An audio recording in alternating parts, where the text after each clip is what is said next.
Hi, my name is Elisa Galeano, and I'm here to present you a little bit of the Rachmaninoff's Trio Opus 9 number 2. Take a look and enjoy.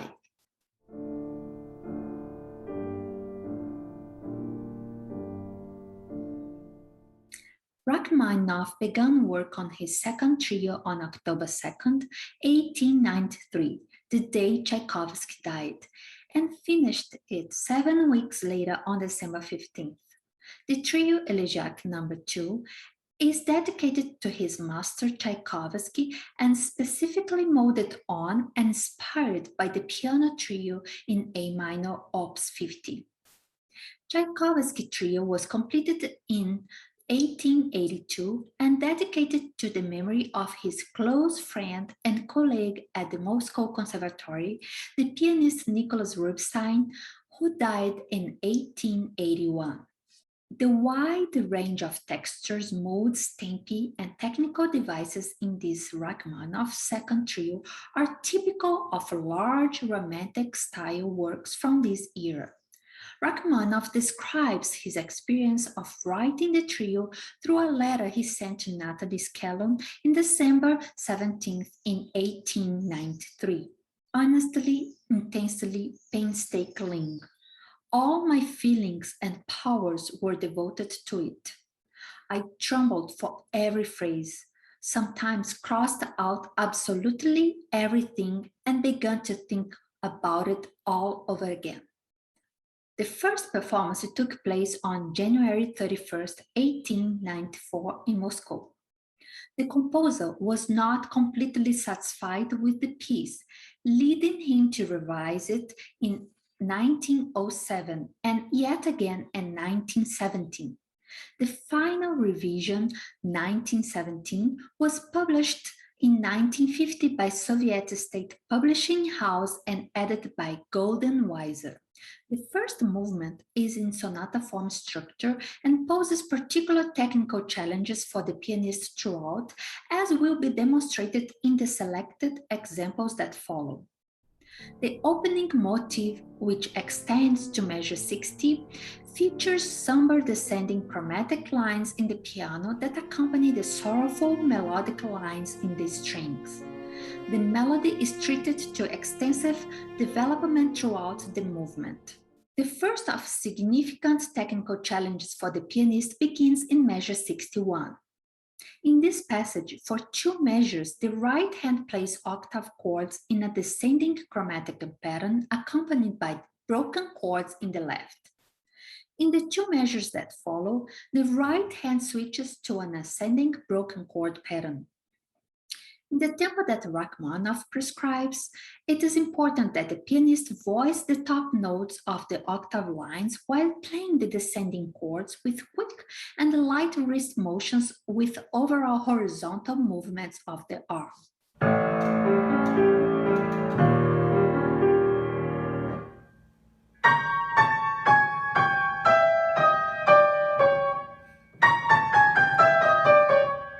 It is, of course, necessary to use the tempo pedal to both sustain the half notes in the left hand and to also support the rapid crescendo, as in measure 64. In measure 63, the pianist should apply a circular motion of the arm and wrist rotation motion on measure 64 to ensure proper weight transfer to and voicing of the distinct tenuto notes that are part of the rapid 16th note broken chord figuration.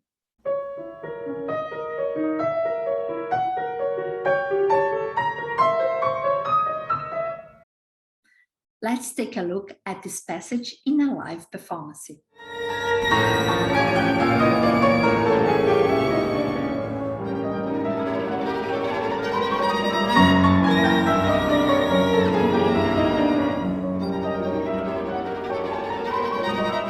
Perhaps the most technically challenging moments for the pianist in the first movement begin at the allegro moto in measure 238.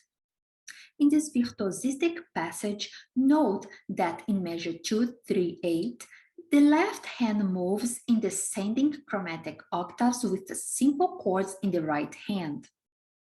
One measure later, the right hand plays a rapid ascending line in triplets made more difficult by the use of double notes on the beat.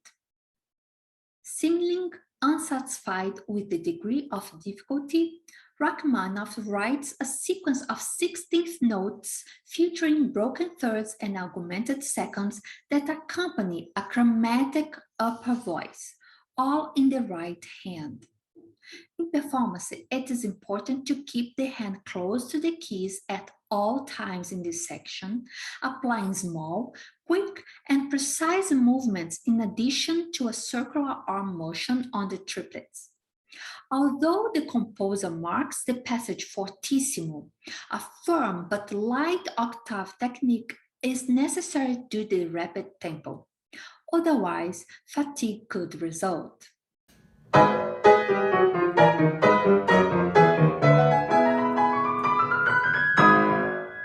To secure the necessary dexterity in the passage work featuring broken thirds and seconds, it may again be necessary for the pianist to move the hand towards the fallboard or out towards the key edges while sustaining the long notes. As is often the case in this piece, the use of the damper pedal will help in achieving the desired large sonority.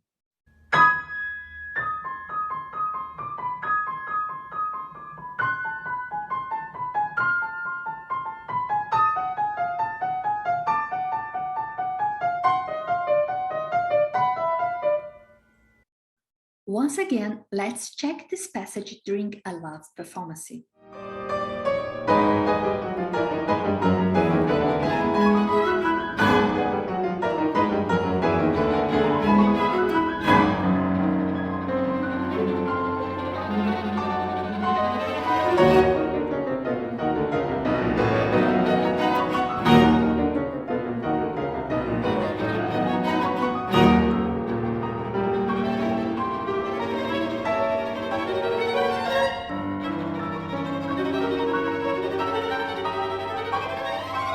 The passage begin in measure 268 marks perhaps the dramatic climax of the first movement. It is the only instance during the entire work where Rachmaninoff employs the triple sforzato dynamic mark. The passage features block chord textures set in rapid, virtuosistic alternating hands tremolo technique, similar to a passage in Tchaikovsky's first piano concerto. Once again, the damper pedal will help with the triple forte dynamic. The left hand should guide the phrase and both hands should voice the top notes in each chord. When moving from chord to chord, the hands should grip the notes firmly while applying light, short wrist strokes, maintaining as much key contact as possible. As indicated in this example, in performance, I add additional crescendo marks that suggest a more specific phrase shape in this length and loud passage.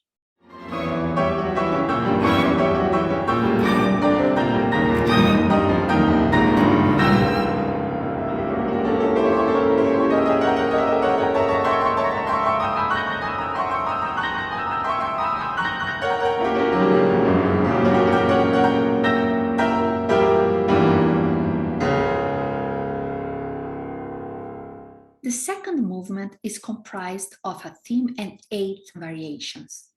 The theme is adapted from his symphonic poem, The Rock, but without its chromatic nuances. It's presented in a simple pastoral chorale-like setting, much like the theme to the second movement in Tchaikovsky's trio.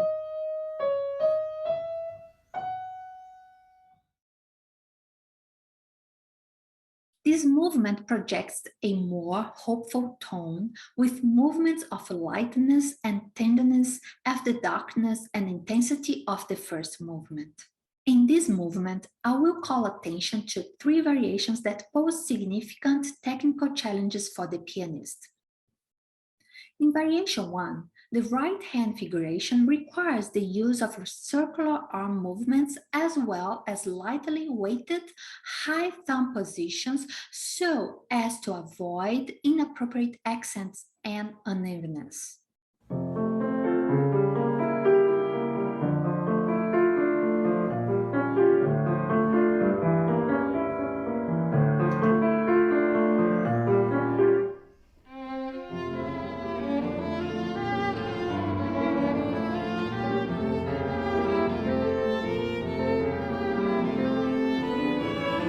In the second half, Rachmaninoff adds an inner melody played by the right hand thumb. Although it's necessary to bring out this melody with the thumb, the circular arm movement is still a requirement to be able to perform the rapid 16th notes without a break in the flow.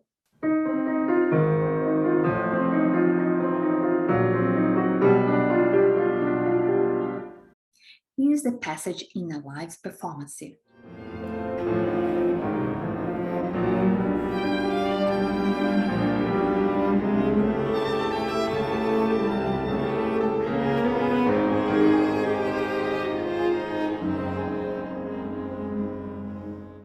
In variation 3, agility and accuracy are necessary, and the performer should play the passage with a low wrist, close finger contact with the keys, and small arm movements.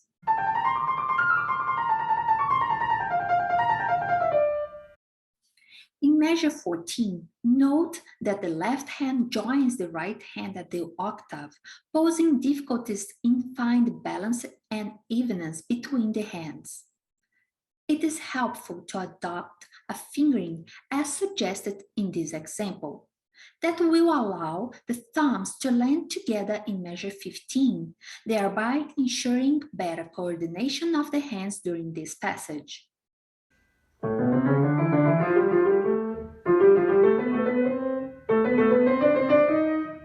Note now Rachmaninoff's original fingering in this example.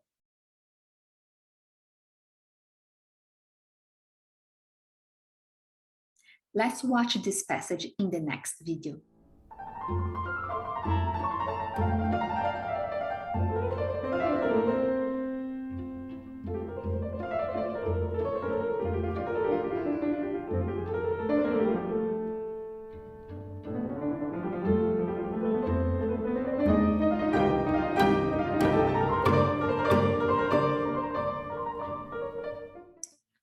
Variation 6 features a texture that is one of Rachmaninoff's trademark characteristics.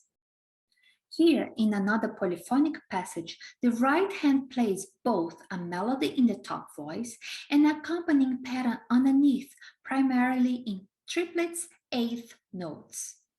Note that he had employed the texture earlier in the famous C-sharp minor prelude, Op.9, number 2.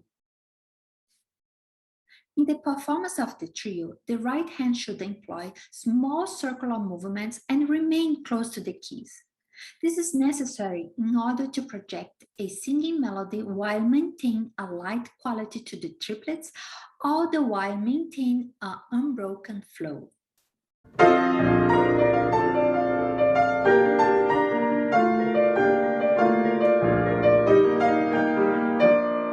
Check this passage here.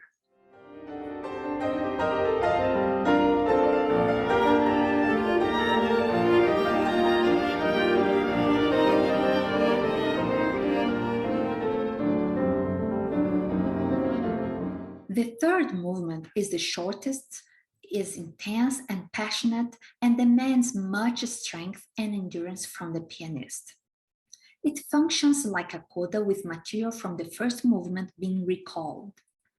The intense and somber tone of the first movement, as well as its flashes of anger, return in this final movement. Note that as shown in this example, the opening theme of the first movement is recalled in a half-blocked chord texture, as if the sadness portrayed at the beginning should now be heard more emphatically.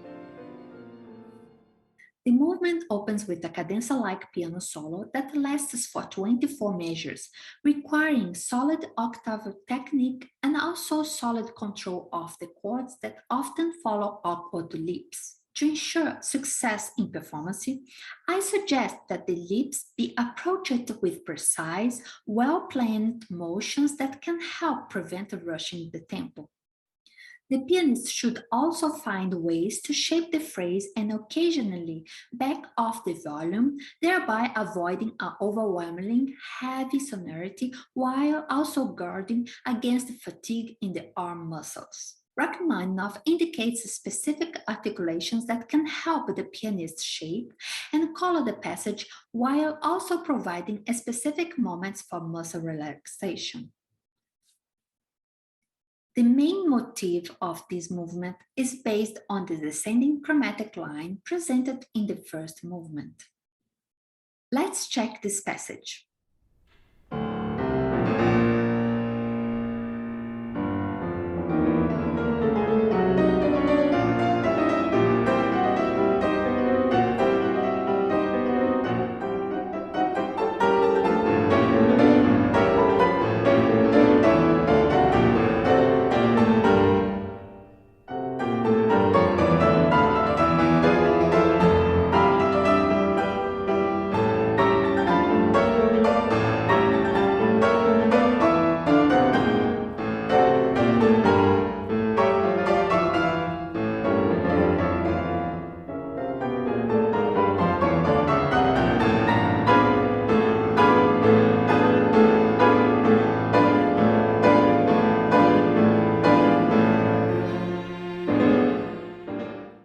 The canonic section between the strings and the pianist's left-hand line, which begins in measure 68, develops the movement's opening motif and perhaps displays the influence of Tanayev counterpoint classes on the young Rachmaninoff.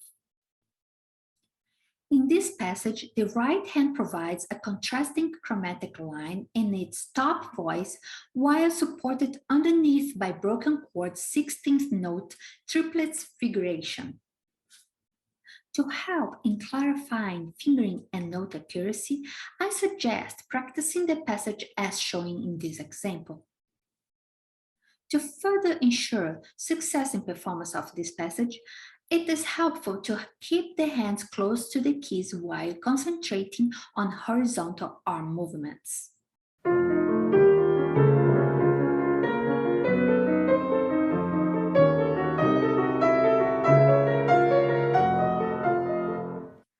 Here is the live performance of this passage.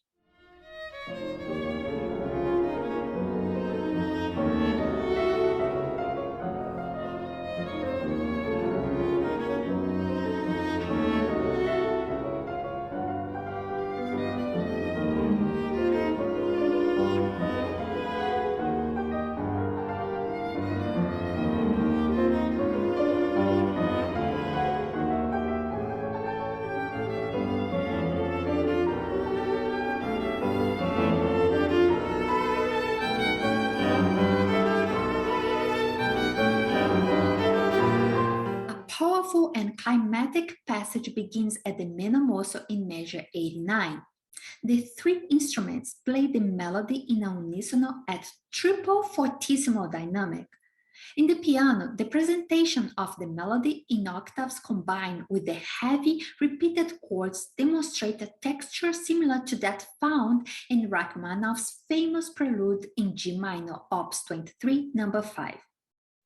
In the almost bolero-like passage from the prelude, as well as the trio, strength must come from the shoulders, arms, and back. The elbows should lift up and out in order to land accurately on the notes that follow wide leaps.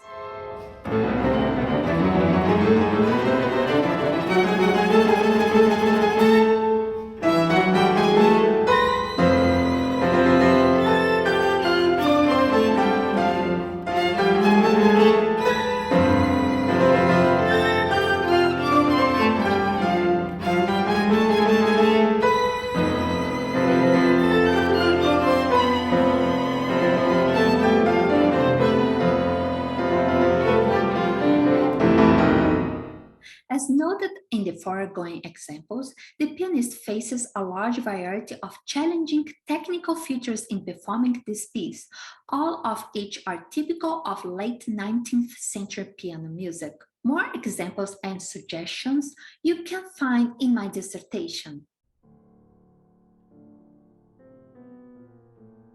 The trio Elegiaque Op.9 should be considered an important work in the chamber music repertoire, attractive for its passionate emotional content, and noteworthy for the great technical demands it places on the pianist. Therefore, I hope this presentation will inspire more performers to program this beautiful and emotional work in concert. Thank you very much.